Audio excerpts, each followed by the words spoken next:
বন্ধুরা, কেমন আছো? আশা করি সবাই ভালো আছো। আজ না আমি বাঁধাকপি দিয়ে একদম নতুন একটা রেসিপি বানিয়েছি, খেতেও অসাধারণ। দেখো, তার জন্য নিয়ে নিয়েছি একটা সেদ্ধ আলু, আর এখানে নিয়েছি একটা ডিম। ডিমটাও সেদ্ধ, আর এখানে ডুমো ডুমো করে পেঁয়াজ কেটে নিয়েছি, আর নিয়েছি গ্রেটারের সাহায্যে আদা গ্রেট করে নিয়েছি। আর যেটা না হলেই হবে না, বাঁধাকপির পাতাটাকে আমি একটু ছাড়িয়ে নেব।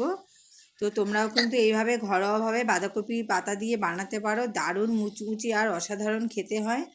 তবে আমার এই বাঁধাকপিটা খুব ঠাসা ছিল বলে পাতাটা খুলতে অসুবিধা হচ্ছিল। তো আমি ফাইনালি খুলে নিয়েছি, পাতাটাকে ধুয়েও নিয়েছি। আর সাইডে যেই পাতাটা বাদ দিয়ে দিয়েছিলাম সেটাকে আমি একটু কুচিয়ে নেব বাঁধাকপির মতো করে। আর এদিকে আলুটাও আমি গ্রেটারের সাহায্যে গ্রেট করে নিয়েছি, ডিমটাও গ্রেটার দিয়ে গ্রেট করে নিয়েছি। এদিকে বাঁধাকপির পাতাটা সেদ্ধ বসিয়ে দিয়েছিলাম 1 চিমটি নুন দিয়ে। আর এখানে যে বাঁধাকপিটা কুচিয়ে নিয়েছিলাম সেই কুচানো বাঁধাকপিটা আমি কড়াইয়ের মধ্যে দিয়ে দিলাম, কোনো রকম মশলা দিইনি, দিয়ে তারপরে একটু নরম হয়ে